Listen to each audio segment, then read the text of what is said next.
नवरात्रीतील कन्यापूजन केव्हा करायचे? नवरात्रीच्या शेवटच्या दिवशी कन्यापूजन करण्याला खूप खास महत्त्व आहे। या दिवशी देवी दुर्गाची पूजा केली जाते, त्यानंतर 9 कन्यांची पूजा करून त्यांना भोजन दिले जाते। यानंतरच उपवास सोडला जातो, असे केल्याने देवीची विशेष कृपा मिळते। तसेच जीवनात सुख आणि समृद्धी येते अशी श्रद्धा आहे। यावर्षी नवरात्रीची सुरुवात सप्टेंबर 22 रोजी झाली होती। तृतीया तिथी 2 दिवस असल्यामुळे अष्टमी सप्टेंबर 30 रोजी येत आहे आणि नवमी 1 ऑक्टोबर रोजी येत आहे। काही लोक अष्टमीच्या दिवशी नवरात्रीचे व्रत सोडतात तर काही लोक नवमीच्या दिवशी व्रत सोडतात। याच कारणामुळे नवरात्रीचे शेवटचे 2 दिवस खूप महत्त्वाचे मानले जातात। त्यामुळे कन्यापूजनाची पद्धत, शुभ मुहूर्त आणि नियम याबद्दल आपण सविस्तर माहिती घेऊया।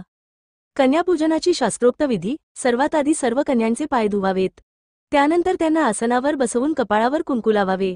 मग त्यांना भोजन द्यावे। कन्यापूजनामध्ये तुम्ही कन्यांना भेट म्हणून लाल रंगाचे वस्त्र देऊ शकता। हा रंग देवी दुर्गाला खूप प्रिय आहे, त्यामुळे या रंगाचा वापर केल्याने शुभ फळ मिळते। वस्त्रांशिवाय तुम्ही त्यांना लाल रंगाची चुनरीही देऊ शकता। तसेच भेट म्हणून एक फळही नक्की द्यावे। यासाठी केळी, डाळिंब, सफरचंद इत्यादी फळे दिली जाऊ शकतात। असे केल्याने देवी दुर्गाची कृपा प्राप्त होते। नवरात्रीच्या पूजनानंतर कन्यांना शृंगाराचे साहित्यही द्यावे। यामध्ये लाल बांगड्या, टिकली, नेलपेंट, मेहंदी, लिपस्टिक इत्यादींचा समावेश आहे। कन्यांना शृंगाराचे सामान दिल्याने ते थेट माता राणीला अर्पण केल्यासारखे मानले जाते। कन्यांना जिरे किंवा तांदूळ कापडात बांधून द्यावेत अशीही मान्यता आहे। असे केल्याने घरात सुख समृद्धी टिकून राहते।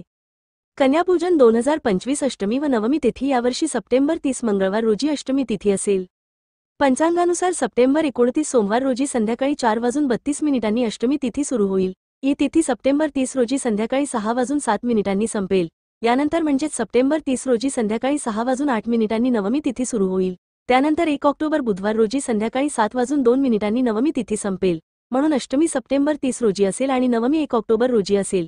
या 2 दिवसामध्ये तुम्ही कन्यापूजन करू शकता। कन्यापूजन शुभ मुहूर्त। अष्टमी तिथी आणि नवमी तिथीला सकाळ ते संध्याकाळपर्यंत कन्यापूजन केले जाऊ शकते। मात्र शास्त्रानुसार दिवसाच्या सुरुवातीला म्हणजेच दुपारी 12 वाजण्यापूर्वी कन्यांना भोजन देणे सर्वात शुभ मानले जाते। त्यामुळे शक्य असल्यास दुपारी 12च्या आत कन्यापूजन पूर्ण करण्याचा प्रयत्न करावा। यामुळे पूजनाचे अधिक चांगले फळ मिळते अशी श्रद्धा आहे।